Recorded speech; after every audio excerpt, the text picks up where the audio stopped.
नमस्कार मित्रों, कथा कथन में आपका स्वागत है। आज सुनिए वरिष्ठ कहानीकार पवित्रा अग्रवाल की लिखी हुई कहानी मैं भगोड़ी नहीं। पवित्रा अग्रवाल जी समसामयिक समाज की गतिविधियों, मध्यवर्गीय परिवारों की आंतरिक उथल पुथल और मानव मन के अंतर्द्वंद पर पैनी नज़र रखती हैं। उन्होंने जो कुछ लिखा है सो उद्देश्य लिखा है। प्रस्तुत है उनकी लिखी कहानी मैं भगोड़ी नहीं, मेरी जुबानी। मैं हूँ सीमा सिंह। चंपा बेसब्री से अपने पति चरण सिंह का इंतजार कर रही थी। चरण सिंह के आते ही चंपा ने पत्र उसके हाथ में दे दिया। अनजानी लिखावट देखकर उसने पूछा, ये किसका पत्र है? चंपा राज भरे अंदाज में मुस्कुराई। बूझो तो जाने। नहीं, मैं इस लिखावट को नहीं पहचानता। ये खत मेरी सासू माँ का है। क्यों मजाक करती हो? मेरी ताई यानी तुम्हारी सासू माँ को मरे तो 5 साल बीत गए, फिर उन्हें तो लिखना पढ़ना भी नहीं आता था। अरे ये पत्र तो मेरी सगी सासू माँ यानी तुम्हारी अम्मा का है। तुम्हें तो शायद उनकी शक्ल भी याद नहीं होगी। उन्हें देखने व उनसे मिलने का मेरा बहुत मन है। अभी तक तो हमारे पास उनका पता नहीं था, पर अब हम उनके पास जाएंगे। उनके पास जाने का नाम मत लेना। कोई जन्म देने से ही माँ नहीं बन जाता। उन्होंने माँ का कौन सा फर्ज निभाया है? 3 साल की उम्र में मुझे ताऊ ताई के सहारे छोड़कर किसी के साथ भागते वक्त उन्होंने मेरे बारे में एक पल के लिए भी नहीं सोचा था।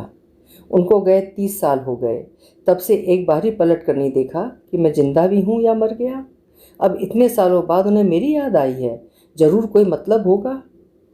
उस जमाने में विधवा विवाह का प्रचलन नहीं था, इसलिए उनके चले जाने को गलत माना गया होगा। चंपा, उन्होंने विवाह किया हो या ना किया हो, पर मेरा बचपन तो यही ताने सुनते बीता है कि इसकी माँ इसकी ताई के भाई के साथ भाग गई थी। तब से ताई का वो भाई कभी अपनी बहन से भी मिलने नहीं आया। पता नहीं तुम्हारी अम्मा की क्या मजबूरी रही होगी, वरना ऐसे ही कोई औरत अपने इकलौते बेटे को छोड़कर नहीं जाती। तुम्हें तो एक तरफा बात ही मालूम है। खैर, पहले ये पत्र पढ़ लो। उसने पत्र पढ़ना शुरू किया। चरण सिंह को अपनी माँ राम देवी का आशीर्वाद पहुँचे। बेटा, 30 साल तक अपनी छाती पर पत्थर रखकर तुझे भुलाए रखने की कोशिश करती रही, लेकिन एक पल को भी नहीं भुला पाई। अभी कुछ दिन पहले अपने गांव की एक बेटी इस गांव में ब्याह कर आई है। बात करने पर उसी से पता चला कि पूरा गांव ही नहीं बल्कि तू भी मुझसे नफरत करता है। मुझे वहां भगोड़ी के नाम से ही जाना जाता रहा है। उसी लड़की से पता चला कि तेरा ब्याह हो चुका है, तेरे 2 बच्चे भी हैं, तू शहर में नौकरी करता है और तेरे ताऊ व ताई की मौत हो चुकी है। तूने गांव की ज़मीन व मकान बेचकर शहर में घर बना लिया है। उसी लड़की से मैंने तेरे शहर का पता मंगवाया है। तुझे एक बार देखने को मन तरस रहा है। बहू और बच्चों को लेकर आ जा। कोई माँ अपने बच्चे को छोड़ नहीं सकती। मजबूरियों के दलदल में फंसकर मुझे गांव, घर व अपना बेटा छोड़ना पड़ा था। मैंने ऐसा कुछ भी नहीं किया जिसे तू या कोई दूसरा मुझसे नफरत करे। तेरे यहाँ आने पर अपनी दुख भरी कथा तुझे सुनाऊंगी। फिर भी तुझे लगे कि मैंने कोई पाप किया है तो कभी मेरी शक्ल मत देखना। एक बार मुझे सफाई देने का मौका दे। मुझे तेरा इंतज़ार रहेगा। तेरी दुखियारी माँ राम देवी। 30 घंटे का ट्रेन का और बस का सफ़र करके चरण सिंह पत्नी और बच्चों समेत गांव पहुंचा था। वहां राम देवी नाम से उन्हें कोई नहीं जानता था। जग्गा की पत्नी राम देवी बताने पर बुजुर्ग लोगों ने उनके दरवाजे तक पहुंचा दिया था। वहाँ वो बुआ के नाम से जानी जाती थी। नई पीढ़ी के लोग तो उन्हें जग्गा की पत्नी के नाम से भी नहीं जानते थे। जब वे लोग उनके घर पहुँचे तो सिलाई मशीन पर कुछ काम कर रही थीं। गांव की 3-4 औरतें उनके पास बैठी थीं। शक्ल से तो नहीं, उम्र के हिसाब से चरण सिंह ने अपनी माँ को पहचान लिया। वो अकेला जाता तो माँ भी उसको ना पहचान पाती। साथ में पत्नी और 2 बच्चों को देखकर वो फौरन पहचान गई। चरण सिंह, मेरा बेटा, कहकर माँ ने उसे गले से लगा लिया। उनके आंसू बह रहे थे, किंतु कुछ भी महसूस नहीं कर पा रहा था। माँ को एक बार देखने के मोह में वो आ तो गया, किंतु मन में उनके प्रति गुस्से में कमी नहीं आई थी। माँ ने चंपा व दोनों बच्चों को भी सीने से लगा लिया था। जल्दी ही पड़ोस के घर से उनके लिए खाना बनकर आ गया था। खाना खा पी कर चरण सिंह बराबर की कोठरी में जाकर लेट गया। बच्चे भी उसके पास जाकर सो गए। चंपा माँ के पास ही बैठी थी। उनके बीच हो रही बातचीत वो कोठरी में लेटा सुन रहा था। अम्मा, आप किन हालात में चुपचाप गांव अपना घर व इकलौता बेटा छोड़कर आई थीं, ये तो मैं नहीं जानती, लेकिन गांव में आपके बारे में जो कुछ कहा जाता रहा है उस पर मुझे कभी विश्वास नहीं हुआ। बेटा, मैं चुपचाप घर से भागकर नहीं आई थी। मेरी जेठानी को सब पता था। मेरे भागने की योजना उन्होंने ही बनाई थी। हाँ, जेठ जी को इस बारे में कुछ पता नहीं था। अम्मा, आपकी आप बीती सुनना चाहती हूँ। चरण सिंह का बापू बहुत अच्छा था, मुझे बहुत चाहता था। जेठ जेठानी की कोई औलाद नहीं थी। वे चरण सिंह के बापू को अपने बेटे की तरह प्यार करते थे। मैं उन्हें अपने सास ससुर जैसी ही इज्जत देती थी। ब्याह कर गांव आते ही मेरी खूबसूरती मेरी दुश्मन बन गई। घर का पानी मुझे मोहल्ले के कुएं से भरकर लाना पड़ता था। गांव के सभी लड़के मुझे भौजी कहकर पुकारते थे और इसी नाते हंसी ठट्टा भी करते रहते थे। कई बार तो मुझे कुएं से पानी भी नहीं खींचने देते थे, खुद ही खींच देते थे। उनमें से गांव के चौधरी का बेटा किशन था। पहले तो वो ऐसे मजाक करता रहता था, बाद में छेड़छाड़ भी करने लगा, मुझे गलत रास्ते पर खींचने लगा। एक बार गलत हरकत करने पर मैंने उसको धक्का दे दिया था। तभी कहीं से मेरे पति आ गए। उन्होंने किशन को 2 हाथ मार दिए और धमका कर चले गए। तभी से वो हमारा दुश्मन बन गया था। वो गुंडा था, पुलिस में भी उसका उठना बैठना था। गांव में हमारी अनाज पीसने की चक्की थी। एक दिन चक्की से लौटते समय चरण सिंह के बापू ट्रैक्टर के नीचे आ गए।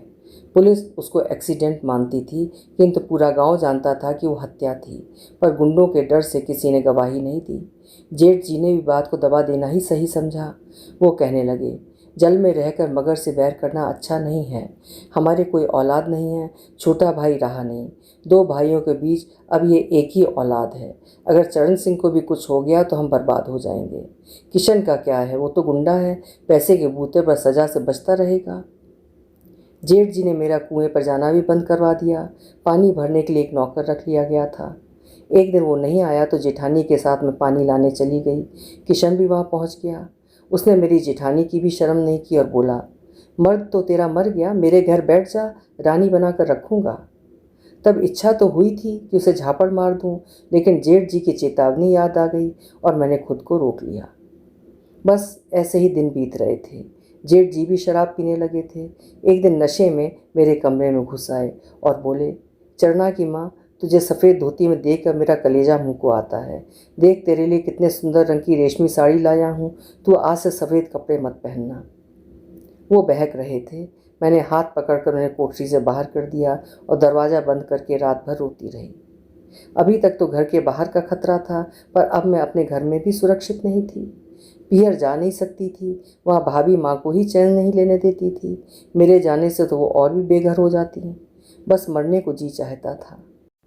उन्हीं दिनों जेठानी का भाई जग्गा अपनी बहन के पास आने लगा था, जो देखने सुनने में तो अच्छा ही था। जेठानी का कहना था कि दूर गांव में रहकर अच्छा कमाता है। जग्गा के ऐबों के बारे में या तो जेठानी जी को पता नहीं था या उन्होंने मुझे बताया नहीं, लेकिन जेठानी जी को जेठ जी के लक्षणों के बारे में पता लग गया था। वो मुझे जग्गा से शादी करके गांव छोड़ देने की सलाह बार बार देने लगी थी।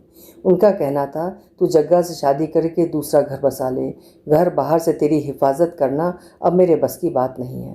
चरण सिंह की तू चिंता मत कर, तुझे तो और बच्चे हो जाएंगे। चरना को मैं अपनी औलाद की तरह पाल पोस कर बड़ा कर लूँगी। मेरे जाने का सब इंतज़ाम जेठानी जी ने ही किया था। रातों रात उन्होंने पोटली में मेरे गहने कपड़े नकदी बांधकर मुझे दे दिए और गांव से चले जाने को कहा। फिर भी मैं पुलिस के लिए एक चिट्ठी लिखकर डाक के डब्बे में डाल आई थी कि मैं अपनी इच्छा से शादी करके जग्गा के साथ जा रही हूँ। जेठानी जी ने यह भेद जेठ जी को नहीं बताया कि मैं उनकी रजामंदी से जा रही हूँ, पर उन्हें मेरी असलियत चरण सिंह को बड़े हो जाने के बाद बता देनी चाहिए थी। मुझे मालूम है, गांव में मुझे भगोड़ी, छिनाल और न जाने कितने नामों से जाना जाता रहा है। यहाँ तक कि मेरा बेटा भी मुझसे नफरत करता है। मैं नहीं जानती कि तब मैंने गलत किया था या सही। बस इतना जानती हूँ कि मेरे भागने का कारण मेरी जवानी या देह सुख नहीं था। यहाँ आकर भी लगा कि छली गई हूँ। एक खाई से बचाने के लिए मुझे दूसरी खाई में धकेल दिया गया था। यहाँ ऐसा क्या हुआ? क्या जग्गा जी आपको सताते थे? मुझे यहाँ आकर भी कभी कोई सुख नहीं मिला। जग्गा का एक दोस्त लाखन था जो डाकू था। उसने गांव से मुझे यहाँ लाने में जग्गा की मदद की थी। मंदिर में हमारी शादी भी उसी ने कराई थी। भौजी भौजी कहकर मेरे आगे पीछे घूमता था। उसकी भी नीयत मुझे खराब लगती थी। मेरे सामने कई बार जग्गा से कह चुका था, इतनी सुंदर जोरू को भगा कर लाने में मैंने भी तेरी मदद की थी, मुझे भी मेरा हिस्सा दे। एक दिन लाखन मेरे कमरे में घुस आया। मैं खटपट की आवाज़ सुनकर अचानक जाग गई। सामने उसे खड़ा देखकर मैंने अपनी दोनों टांगें उठाकर उसे दे मारी तो उसका सिर दीवार से टकराया और खून बहने लगा। उस दिन तो मैं चंडी बन गई थी। लाखन की साजिश में मेरा पति भी शामिल था।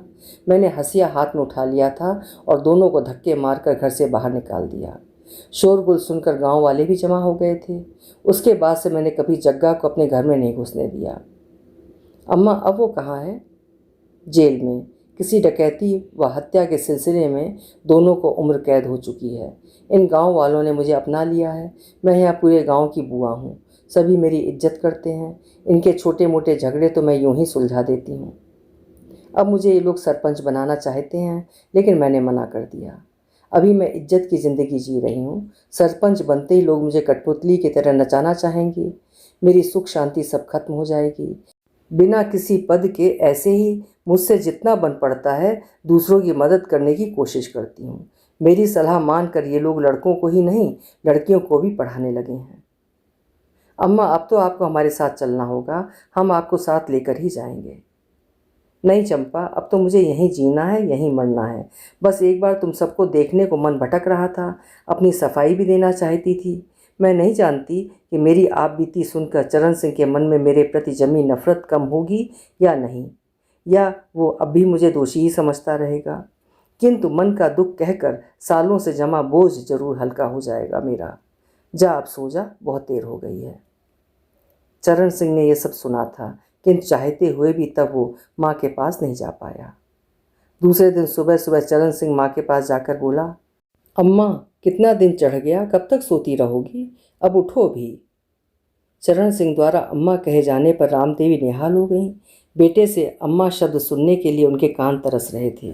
खुशी से एक बार फिर उनकी आंखों से आंसू झरने लगे। ये क्या अम्मा, तुम रो रही हो? अब तुम्हारे रोने के दिन गए। अब मैं इन आंखों में आंसू नहीं आने दूंगा। अब मैं आपको हमेशा के लिए अपने साथ ले जाऊंगा। दादी, आप नहीं चलेंगी तो हम यहीं भूख हड़ताल कर देंगे, पोते ने कहा। अम्मा, अब तो आपको चलना ही होगा, चंपा ने भी कहा।